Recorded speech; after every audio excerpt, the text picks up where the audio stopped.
Hello friends, welcome to খেল দুনিয়া। গতকাল মোহনবাগানের পর এবার ইস্টবেঙ্গল আইএসএলের প্রথম ম্যাচেই ধাক্কা খেলো। মোহনবাগান এগিয়ে গিয়েও কিন্তু দু গোল হজম করেছিল এবং ম্যাচ ড্র করেছিল। ইস্টবেঙ্গল কিন্তু সেটাও পারলো না। ইস্টবেঙ্গল প্রথম ম্যাচেই হার দিয়ে শুরু করলো।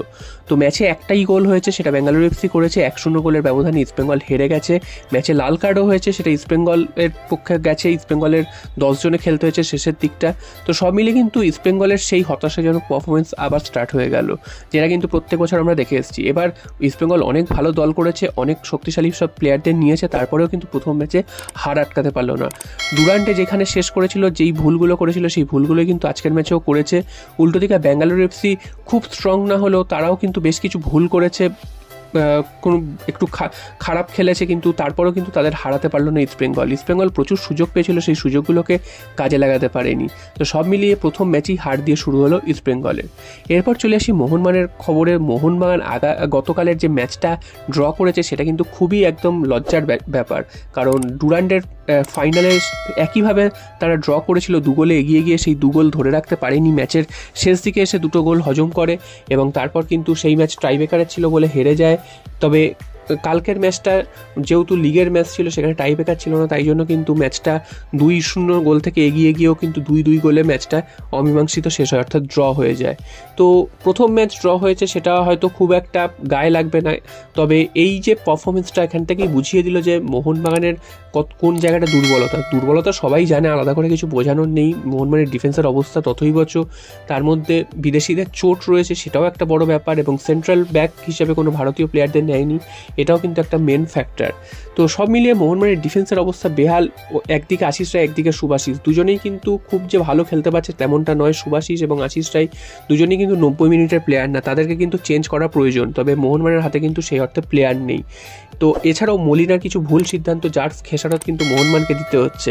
তো মুম্বাই ম্যাচ হয়ে গেছে, সেটা অতীত, তবে সামনে রয়েছে রাফসান ম্যাচ, অর্থাৎ ACL 2 এর ম্যাচ, AFC চ্যাম্পিয়ন্স লিগ। তাজিকিস্তানে যে দলটি আসছে, সেটা কিন্তু খুবই ভয়ঙ্কর একটি দল, অন্তত ভারতীয় ফুটবলের স্ট্যান্ডার্ডে তো তারা ভয়ঙ্কর দল। অন্যান্য যেসব দলরা রয়েছে মোহনবাগানের গ্রুপে, তাদের কাছে হয়তো সেই দলটা অতটা শক্তিশালী নয়, তবে ভারতীয় ফুটবলের স্ট্যান্ডার্ডে যথেষ্ট ভয়ঙ্কর দল রাফসান।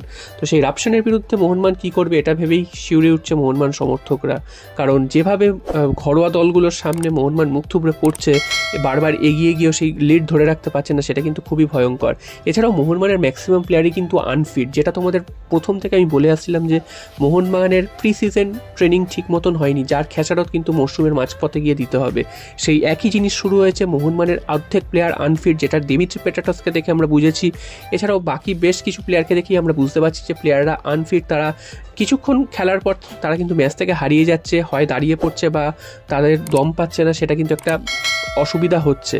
তো এই জিনিসটা ম্যানেজমেন্ট কেন দেখেনি এতদিন, সেটা জানা যায়নি। গত বছরও একই জিনিস দেখা গেছিলো, এবছরও একই জিনিস দেখা গেছে, যে ঠিক মতন ফিটনেসের অভাবে মোহনবাগান ম্যাচের পর ম্যাচ পয়েন্ট নষ্ট করছে, এবং প্রি সিজন ট্রেনিংটা কতটা জরুরি এখান থেকে কিন্তু বোঝা যায়। জানি না এই ম্যানেজমেন্ট কবে এদের ঘুম ভাঙবে, কবে এরা উঠে দাঁড়াবে, বোঝার মুশকিল এই ম্যানেজমেন্টের, কারণ ম্যানেজমেন্ট শুধু 100 কোটি 200 কোটি টাকা দিয়ে দল করলেই হয় না, বাকি দিকগুলোও দেখতে হয়। সেই দিকগুলো কিন্তু ম্যানেজমেন্ট একদমই দেখছে না, একদম আনপ্রফেশনালের মতন কাজকর্ম করছে। এবং প্লেয়ার চয়নের ক্ষেত্রেও কিন্তু সেই একই ধরনের ভুল, একই সেই চেনা গণ্ডি ছেড়ে তারা বেরোতে পারে না।